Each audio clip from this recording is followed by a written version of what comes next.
Oh, welcome to another episode of our live stream, My Journey to the Trinity. Hope you're having a good day. Oops, don't know where our friend went. Oh, sorry. Going to be pinky free today. So, yeah, I've been talking about the miracles in the Quran, scientific miracles. And one of the amazing scientific miracles of the Quran is what it says about the sun. And it's a real scientific wonder. And our brother Truth Defender sent me a really cool slideshow that he made about the sun, and I thought it would be really good to look at that. So let me go ahead and share this.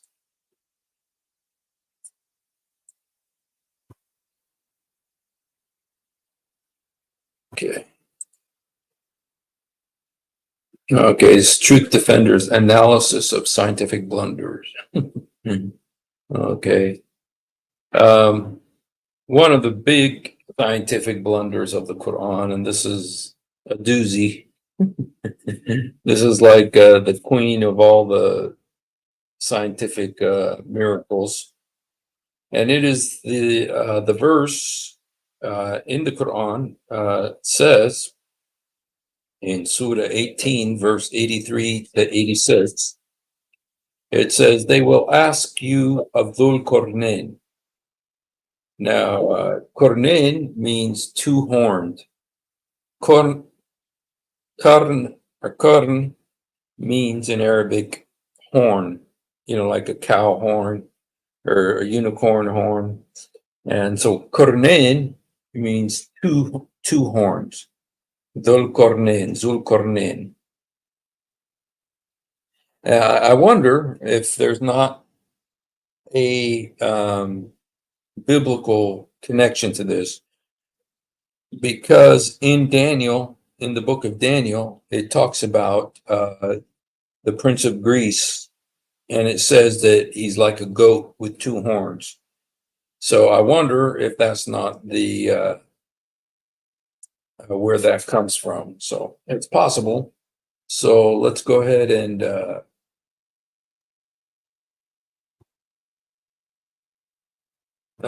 read this. It says, "They will ask you of Dhul Qarnayn. Say, I shall recite unto you a remembrance of him. Lo, we made him strong in the land and gave unto everything a road. And he followed a road till he reached the setting place of the sun. He found it setting in a muddy spring and found the people thereabout. We said, O Dhul Qarnayn, either punish or show them kindness." Okay, and so I'd like to read the Arabic here. حتى إذا بلغ مغرب الشمس, when he reached the place of the setting of the sun, وجدها تغرب, he found it setting في عين هامئة, in a warm pool. Okay, ووجد عندها قوما, and he found people there. قلنا إذا القرنين أما إن تعذب وأما إن تأخذ فيهم حسنا. Okay, so he's saying, either punish them or do good for them. So this is the verse, and of course the scientific miracle here is that it sets in a muddy spring, the setting place. And there's lots of theories about what this means. Let's look here at some of the okay, this is what Ibn Abbas, okay, this was Muhammad's cousin. He's one of the most highly regarded commentators on the Quran. He's revered by Muslims for his knowledge, an expert in tafsir. This is what he says. when he reached the setting place of the sun, where the sun sets, he found it setting in a muddy spring, a black and muddy, stinking spring. It is also said that this means a hot spring. Hamia in Arabic is a word that means hot also. Hamia, and found people thereabout.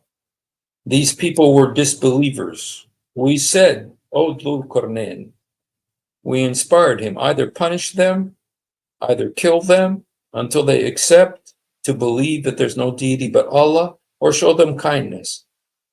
It just, the Dhul Qarnayn is supposed to be Alexander the Great. And, there was no Islam in his time. He was an idol worshiper.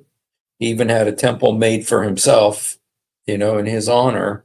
And so to say that he cared about people becoming Muslims, of course, in Islam, they believe he was a Muslim. So, okay. And,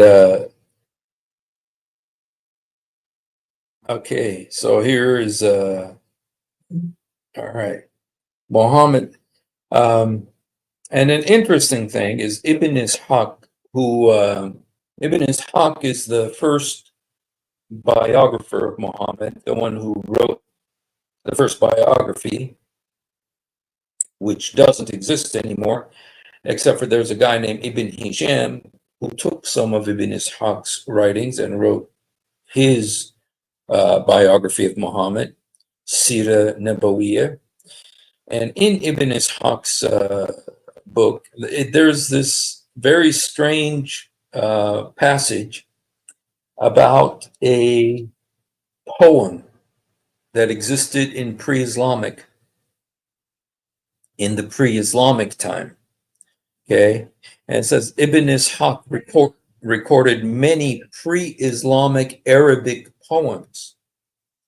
So there are several poems that he wrote that existed before Islam, including a poem about Dhul Qarnayn, okay, about this individual with two horns.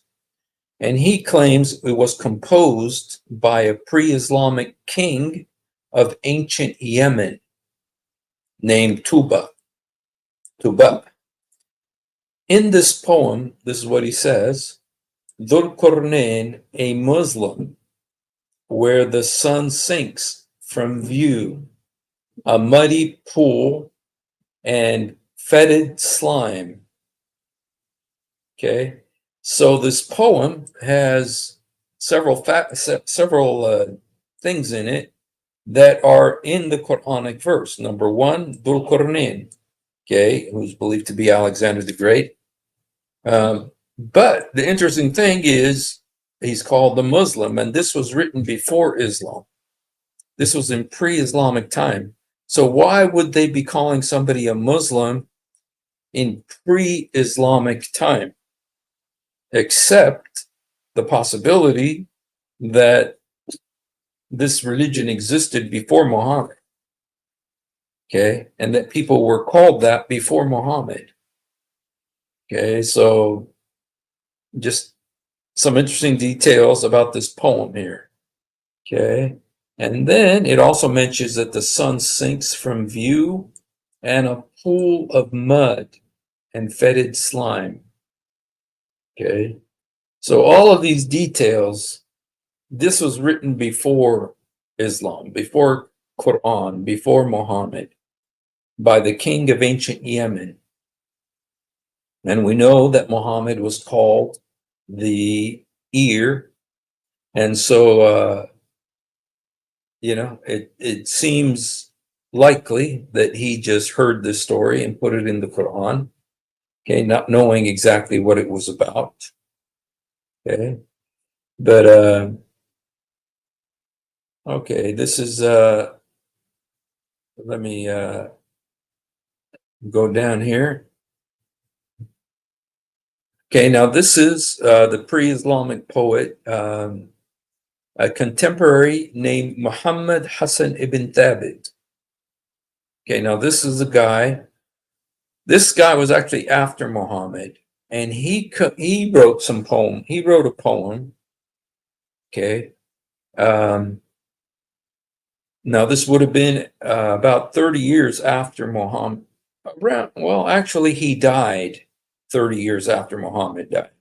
Okay, and he wrote a poem, and it reads. It says, the realm of Dhul-Qarnayn the Glorious.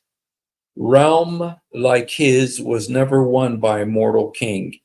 Followed the sun to view its setting, when it sank into the somber ocean spring. Up he clomb to see it rise at morning, from within its mansions when the east is fired. All day long the horizons led him onward. All night, though he watched, the stars he never tired. Then of iron and liquid metal, he prepared a rampart not to be overpassed. Gog and Magog there he threw in prison, till on judgment day they shall awake at last. Very interesting poem. Very interesting poem, and it has a lot of aspects that are written in different surahs of the Quran. For instance, the Juj and Yajuj, Gog and Magog. The fact that there was this barrier made of liquid metal, and that was built by Dhul-Qarnayn. Okay, so I was bringing all of these stories together. Okay, the setting of the sun, and the Gog and Magog being hidden behind this wall that was built, and that they're going to be released before Judgment Day. And this is the story that, remember, Yasser Qadi says he doesn't believe in. So Yasser Qadi doesn't believe, even though it's written in the Quran. Okay, and so hello.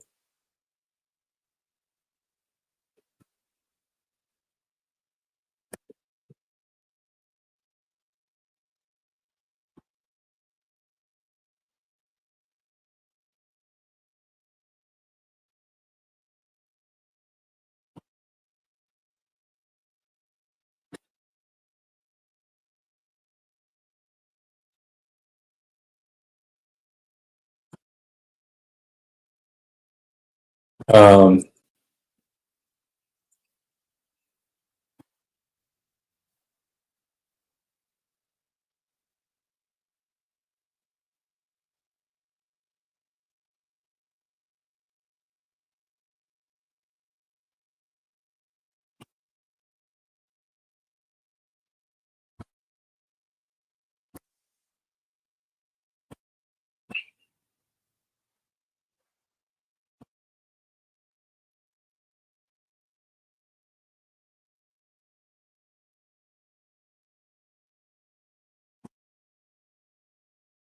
so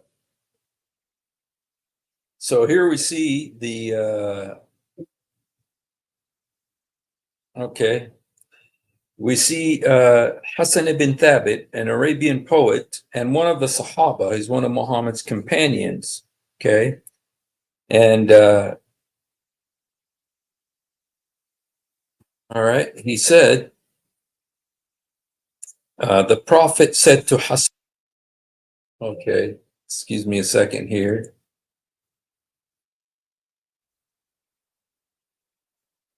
All right.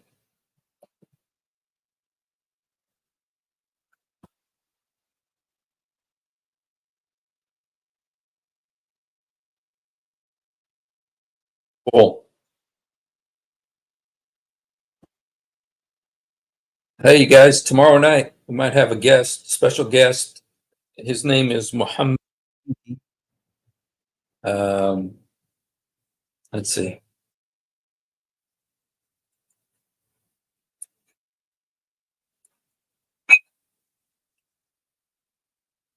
All right. We'll have our friend Muhammad Faridi tomorrow night. So make sure, and if you can come, that'll be great. All right. Let's look at some of the this is called the philological evidence. Thank you. Thank you, Truth Defender, for giving me all these big words to learn. Okay, these are the guys that study like ancient legends and stuff. And they studied Alexander the Great and concluded that the Quran stories about Dhul Qarnayn closely parallel legends about Alexander the Great, found in ancient Hellenistic and Christian writings. Okay, this would probably be like in the Gnostic Gospels and stuff. There is some evidence in the form of ancient coins to identify the Arabic epithet, Dhul Qarnayn, okay, with Alexander the Great. There's also a long history of monotheistic religions co-opting the historical Alexander. Christian Syriac and Ethiopiac manuscripts of the Alexander Romance from the Middle East have been found, which closely resemble the story in the Quran. Okay, so this story, like one of the stories that was recently, I don't know if you saw that, it was the Infancy Gospel of Thomas. They actually found a little manuscript of it. It was in the New York Post that talks about Isa making birds out of clay. And this was from the 3rd century, and of course it's a Gnostic gospel that we don't believe in. But the thing that was amazing about it is that it predated Muhammad, meaning Muhammad heard about it and put it into the Quran, just like this story about the setting of the sun, okay, in the muddy pool. Okay. And all right, I just look here. Okay.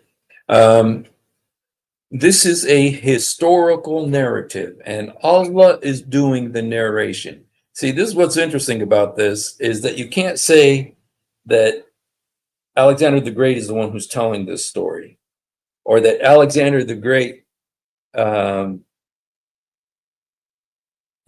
you could blame this on him, his view or his misconception about how the sun sets. The reason is because Allah is the one who is telling this story. Okay, Allah is the one who's telling the story. Dhul Qarnayn is spoken about in the 3rd person.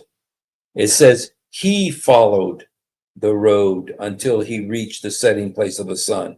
He found it setting in a muddy spring. So this is Allah talking. So if there's anything wrong with this, it's Allah who is making this error. And okay, the fact that the narrator is Allah is made clear by phrases, we made him strong in the land and gave unto everything a road. We knew all concerning him. Okay, so this really becomes a huge problem, because this means Allah is the one who thought the sun sets in a muddy pool, because it's presented as a historical event.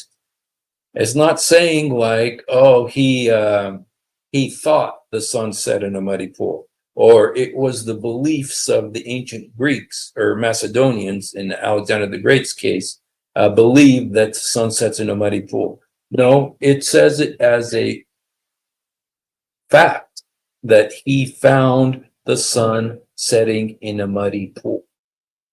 Okay, it literally went into the muddy pool. Okay.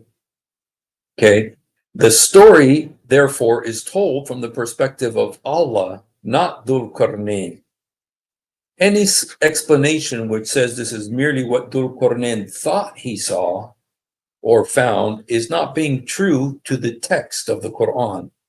The text of the Quran clearly states the following things. Dhul Qarnayn reached the setting place of the sun and found the sun setting in a muddy spring. Okay. The story has the following errors. One cannot reach the setting place of the sun or the rising place of the sun. Those are a couple of the errors. Okay. You can't reach that place or those places. If you are at a place where you see the sunrise, you are not at the place where it is rising.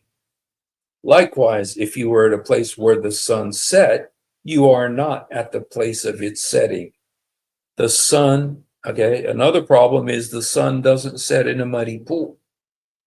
Okay. Now there's another hadith about this. Now, to take it from the mouth of Allah, because this is Allah speaking here, well, what did Muhammad think? Well, we have a hadith about it as well. Okay, and this hadith, okay, is says, okay, Abu Dar, one of Muhammad's close companions, was with Muhammad during the sunset. Muhammad said to him, "Do you know, Abu Dar, where the sun sets?" He answered, "God and his apostle know better." Notice that God and Muhammad are placed on the same pedestal. God and his prophet know better. There he's putting Allah and Muhammad on the same level in terms of knowledge. Okay, that they both know. They know something that Abu Dar doesn't know. And so when they say they don't deify Muhammad right here, and Muhammad doesn't correct him. Muhammad doesn't correct him and say, no, don't say that. Only Allah knows. No, he just continues. He says, it sets in a spring of slimy water. Okay. And this is in the commentary by Zamashkhari. It's called the Kashif. Kashif is the exposer. Okay. And Al-Tabari and Al-Baydawi both understood this passage in a literal sense. The sun sets in a slimy spring. That is a well that contains mud. Some of the readers of the Quran said a hot spring.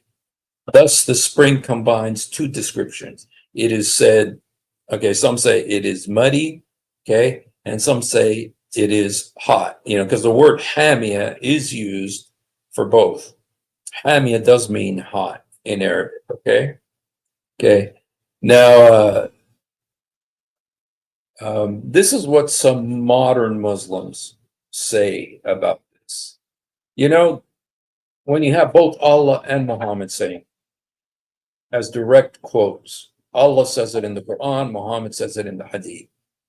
You have to deal with it. You have to, you can't just say, well, this is a weak Hadith or something. I mean, it's in the Quran, so you have to deal with it. And so these are some of the things that modern Muslims say. The passage describes only what Dhul Qarnayn thought he saw. Remember, we talked about that. The way the verse is written is not about what he thought he saw. It's Allah telling Muslims what he saw, what Alexander the Great saw. Okay. The story was told from Allah's perspective. Allah is telling, because the Quran is supposed to be the words of Allah. Okay. And he's the one who's saying he found it setting. Wajadaha. Okay. Then some Muslim scholars say the rising of the sun is an idiom for going east. The setting of the sun is an idiom for going west. Okay. West and east are directions. The text said Dhul Qarnayn reached the place of the rising of the sun and the place of the setting of the sun. Okay. One does not reach a direction, but a destination. Okay. So it's very clear in the Quran that he reached this place. And I mean, it was a literal place with a literal geographical feature of a muddy spring. And more than that, it says there were people living there. There were people living there, and And Allah told Alexander the Great, either punish them or don't punish them. Okay? So it's a literal place that he got to with, a literal pool with literal people there. Okay? So another explanation is that this is clearly figurative language. Historical narratives typically contain a lot of figurative language. Okay, why was this not clear to Tabari, who's the premier Islamic historian, or al-Baydawi? They believed it literally. Okay, and if you read it in the Quran, it is literal. Okay, Dhul Qarnayn merely reached a beach, arriving at the time of the sunset, and traveled to another place and arrived there at the time of the sunrise. Okay, but the context is Allah giving Dhul Qarnayn a road to various destinations. It does not necessitate Allah making a special road for someone to see a sunset at a beach. Okay, so I also want to show you, since we're on the topic, and I've done this before, but also wanted to show you what our friend Zakir Naik, he has something to say about this. So I'm going to show you a way to okay. Is describing what appeared to Zulkarnain, meaning it appeared to Zulkarnain. Dr. William Campbell raised was regarding Surah Kahf, chapter number 18, verse number 86, that Zulkarnain sees the sun setting in murky water, in turbid water. Imagine sun setting in murky water, unscientific. The Arabic word used here is, it is wajada, meaning it appeared to Zulkarnain.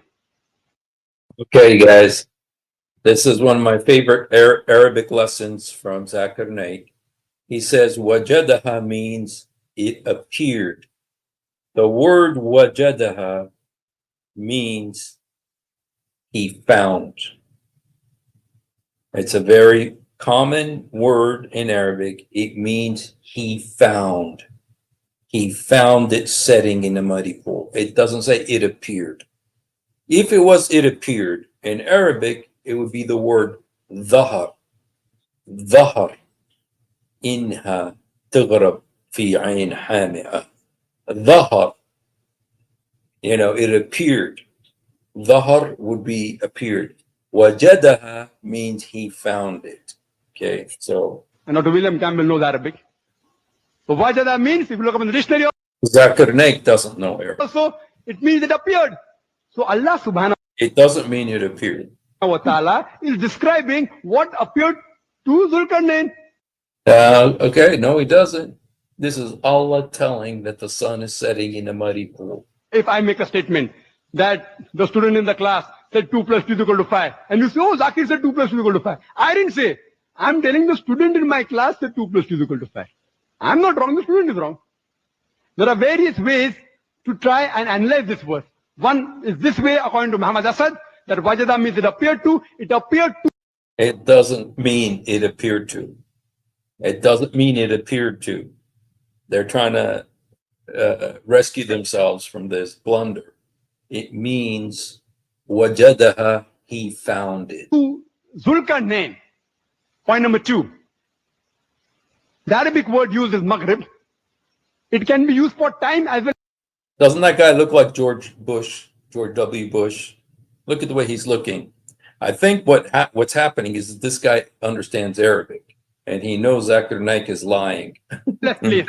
When we say sunset, sunset can be taken for time. If I say the sun sets at 7 p.m., I'm using it for time. If I say the sun sets in the west, it means I'm taking it for place. So here, if you use the word maghrib for time, so Zulkarnain not reached that place of sunset, use it at time. He reached at the time of sunset. The problem is solved.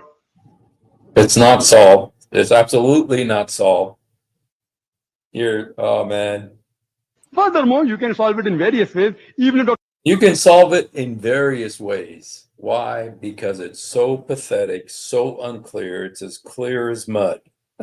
It's as clear as mud. That's why he says it can be solved in various ways, meaning you got to twist and twist to make this make sense. Dr. William Campbell says, no, the basic assumption is too much. It is not appeared to, it is actually this. Let's analyze it further. The Quranic verse says, the sun set in murky water. Now we know when we use these words like sunrise and sunset, does the sun rise? Scientifically, sun does not rise. Neither does the sun set. We know scientifically the sun does not set at all. Yes, you're right. He's right. The sun doesn't rise and the sun doesn't set. The earth rotates, but Muhammad thought it did, and Allah thought it did. Allah thought it did. It is the rotation of the earth which gives rise to sunrise and sunset. But yet, you read in the everyday papers mentioning sunrise at 6 a.m., sunset at 7 p.m. You know what he's doing? He's talking a lot to muddle the mind, like Satan did to Eve. When Satan talked to Eve, he was trying to confuse, and by talking a lot and just making lots and lots of different conjectures and theories about it, he's trying to get people to accept what their mind knows to be wrong. Okay. Oh, the newspapers are wrong, unscientific. See, everybody's applauding. Look, If I use the word disaster, like Joe Biden today, when Joe Biden was with Kamala Harris today. Okay, as soon as Joe Biden started talking, everybody got up and started leaving. So, anyway, I just wanted to show you that that's what Zakir Naik says. But I want to show you something else. I want to show you something actually in the Quran. Let's look at that verse 18. He's saying that the word means it appeared. Okay. Now the translation, I'm not sure how the translation says it, but okay, it's Surah 86 Al-Kahf. حتى إذا بلغ مغرب الشمس وجدها. This is the word that he saw. Okay, وجدها تغرب. He found. Even Quran.com is saying that Zakir Naik is lying. It says he found it. Wajadaha means he found it. It does not mean it appeared. Where did he learn Arabic? Okay. This is Quran.com. Look what they said. He found it. He found it setting in a spring of dark mud. Okay. So even Quran.com says it, that what he's saying is baloney. But you know what else is interesting, you guys, is the fact that word wajadaha, that he's saying means appeared, is used again. It's used right here. Wawujid, wawajada, wawajada, and he found عندها, near it, a community. Okay, he found. It's the same word. Wajadaha, wajada. Okay, he found. He found it setting in a muddy pool, and he found people by it. It's the same word, found, twice. But if he wants to say wajadaha means it appeared, so it appeared it was setting, then you have to say, and it appeared that there were people. It appeared that there were people near it. Okay, but it very clearly, even Quran.com, and they're always twisting it stuff. But here they translated it correctly. He found it. He found it. He found near it a community. Coleman. Okay, so anyway. Don't go to Zakir Naik for Arabic lessons. Okay, let me just show you the English. And I don't know the English, how that does. Okay, this is Mustafa Khattab. Okay, until he reached the setting point of the sun, which appeared. No, it didn't. Okay, now Pickthall is correct. Okay, Pickthall is European, so he's going to probably be a little more honest.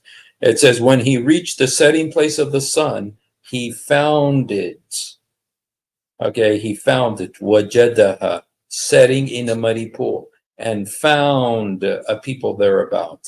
I wonder how it says murky spring. And he, okay, see this guy right here, Mustafa Khattab, he twisted, twist, and twist.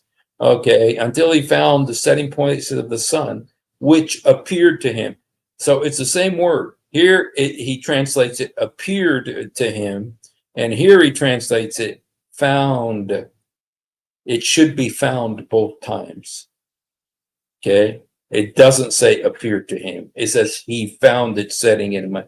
But he's trying to save face. Of course, you can't blame him. Okay, now Hilali Khan, they did it right. He reached the setting place of the sun and found it setting. Okay, and he found near. See, now Hilali Khan did it correctly. They translated it right. Okay, so it, you know, it says very clearly he found it setting in a muddy pool. Okay, so all right, let's go back to our presentation here.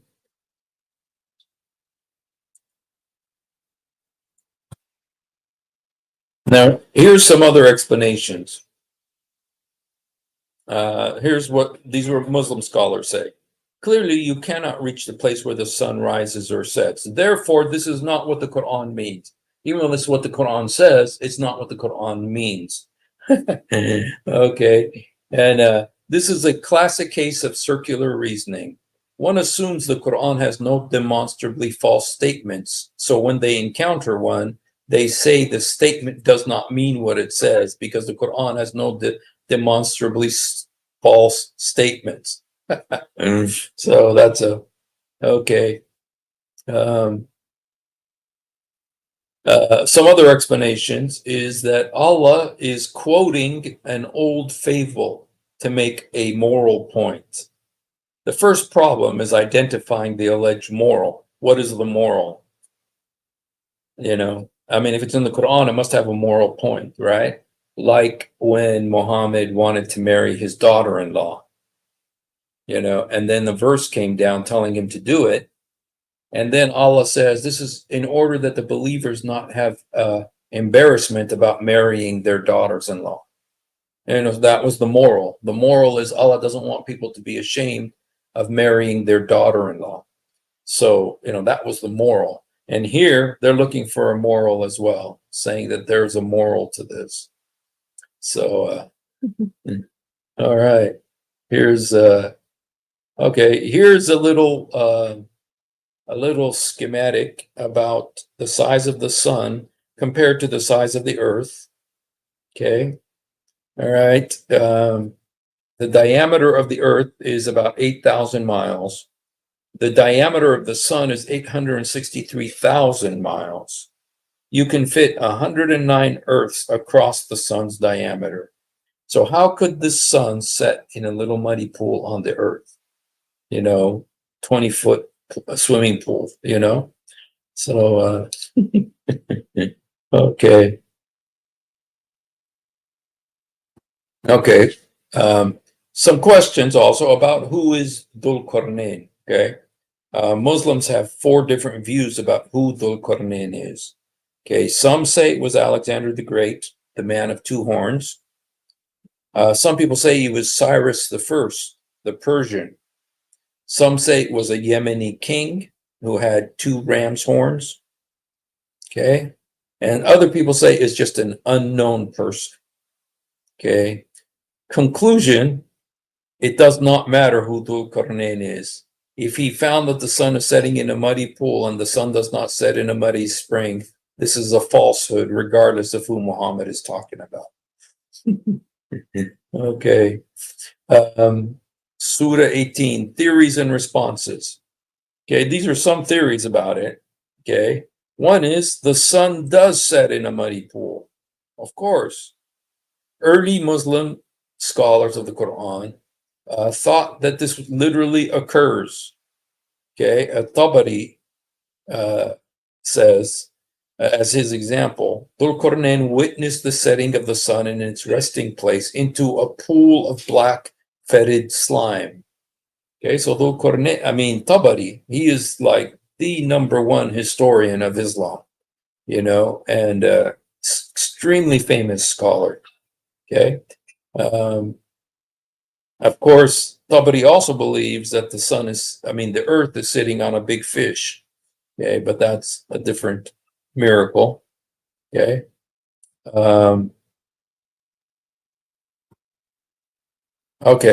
Another theory is that the muddy spring is really the Atlantic Ocean. Okay, the muddy spring is really the Atlantic Ocean because you see the sun setting into the Atlantic. Okay, the problem is the Atlantic Ocean is not muddy or murky. It is blue-green, and it is not a spring, but an ocean. The sun does not go down into the ocean. Okay. Okay. And theory 4, the muddy spring is really Cyrus I seeing the Black Sea. However, not only does the sun not set in the Black Sea, the sun would only appear to set over the Black Sea if Cyrus was directly northeast of it. Okay. Okay. Furthermore, okay, the Black Sea has an area of 464,000 kilometers, is not even close to looking like a spring. And everyone from the Egyptians and farther north knew the sun did not set in the Black Spring. However, in Shakir's English translation, the Quran has Black Sea. Ain, but the Arabic word is Ain. Ain means a spring. Ain is actually used in a couple of ways. One way that the word Ain is used, the more common way that the Ain is used, is Ain means eye, your eye. Ainin, so it's a little tiny little your eye. Your eye is called the Ain also, but a spring is also called an eye, but it's because it's like a little eye, and it's very small and water comes out of it. Maybe it's like an eye cries, tears come out, and so something like that. But it's the same word in Arabic. Ain means spring, but it also means eye. But it's a small thing. But in Arabic, it's very clear. If it was the word ocean, the word for ocean in Arabic is muhit. Muhit. If it's the word sea in Arabic is bahar. Bahar. Ain is very specific. It means a little spring. Okay. And in the Quran, it says Ain Hania, a hot spring. Okay, so these are some of the theories. Okay. Okay, here's another theory. Muddy spring is a metaphor for something. Okay. If this was not physically true, just a metaphor for something or other, then the Quran failed to communicate that it was not true. And this was misleading. Furthermore, nobody can say this would be a metaphor, what this would be a metaphor for, but they got a big problem on their hands. This is in the Quran and in the Hadith, so they got to come up with something. Okay. Okay. Another theory is that Muhammad was telling them about a dream. So Muhammad was dreaming. Okay. But if Muhammad was just telling about his dream, the sun could set anywhere he wanted it to. However, it is unclear what a fictional character seeing a factually false thing and people believing it as fact is supposed to teach us about believing the truth. Okay. However, if a person said that they saw someone named Ali doing a strange thing, and millions of people for centuries believed the person, would the person be a liar if he forgot to tell the people it was just a dream? So if it was a dream, why first of all, why did Allah say it? I mean, this is Allah talking. The Quran is Allah's words, written from eternity past on the al-Kitab, okay, on the mother of the book. So why did Allah say it if it was just Muhammad's dream? Okay. All right. So anyway, there's some issues there. Some of the issues with this. Hello, Houston Euler. Okay.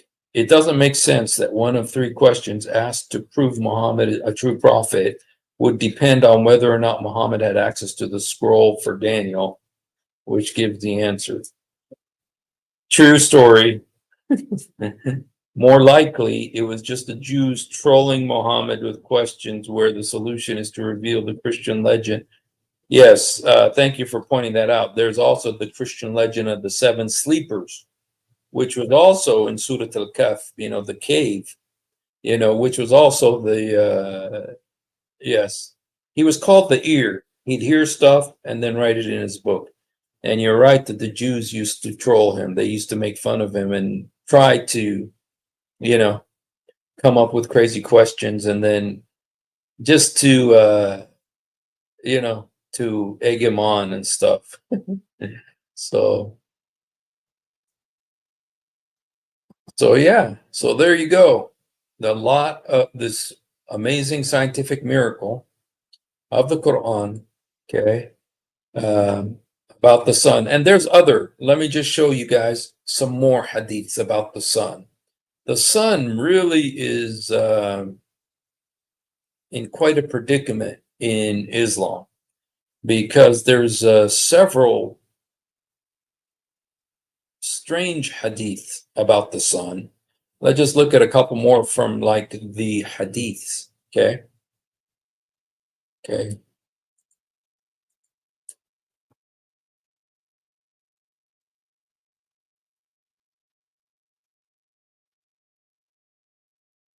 This is from Sahih al-Bukhari.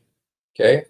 It says, I asked the Prophet regarding the verse, and the sun runs on its fixed course for a term decreed. He said it is a fixed course. Its fixed course is underneath Allah's throne. So the sun goes to under Allah's throne. So I just want to see what it says under Yijri al-Mustaqar laha. الشمس يجري لمستقر لها. قال مستقرها تحت العرش. Okay. The sun runs on a course, and Muhammad said the course is under the throne of Allah. So the sun goes, and there's more detail about this in this hadith also. I entered the mosque when Allah's apostles was sitting there. When the sun had set, Muhammad said, do you know where the sun goes? I said, Allah and his messenger knows best. It goes and asks permission to prostrate and is allowed. So the sun goes to Allah and asks for permission to prostrate. Okay. And it is given permission. And one day, it, as if being ordered to return from where it came, then it will rise from the west. And the sun runs on its fixed course for a term decreed. So the sun goes and it asks Allah for permission to prostrate near the throne. It's given permission, but one day it's not going to. It's going to be told to go back. And then the sun is going to rise from the west. Now, you guys, I got to do this, okay?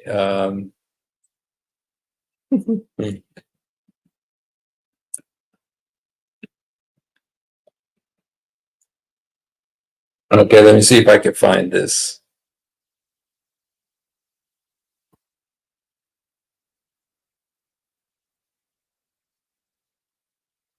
I don't know if you guys remember a guy named Barack Obama.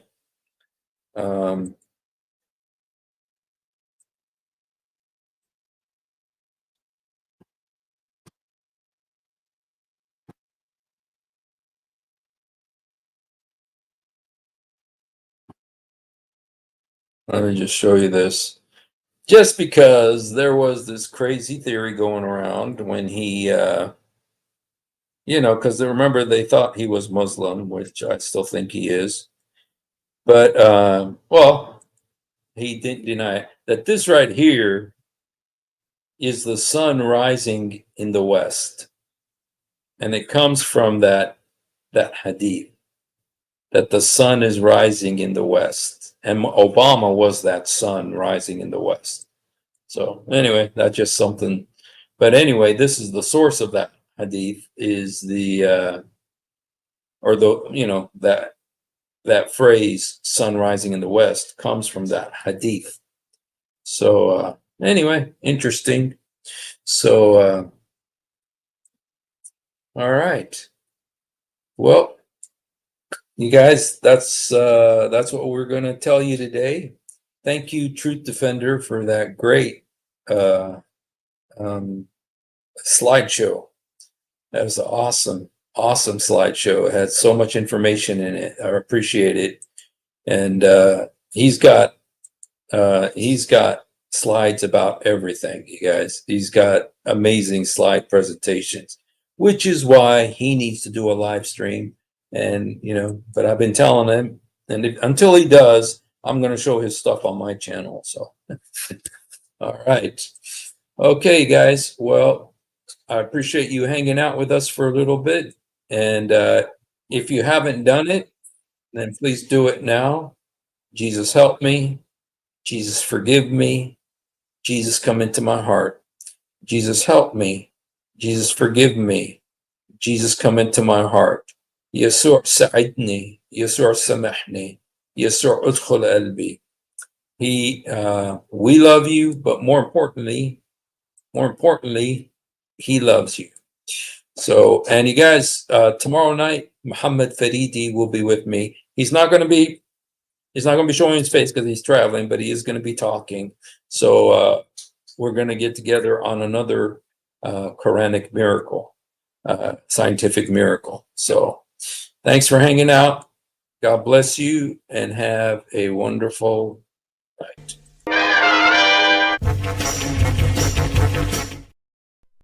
If you have ever wondered why dull apologists lie so much, it's because on a rare occasion that they tell the truth. This happens. One of the reasons I accepted Islam was the scientific miracles. I'll be honest with you. And now we know that this whole scientific miracles was absolute nonsense. You're going to have to repeat that. That the standard narrative has holes in it. That's what I'm going to say.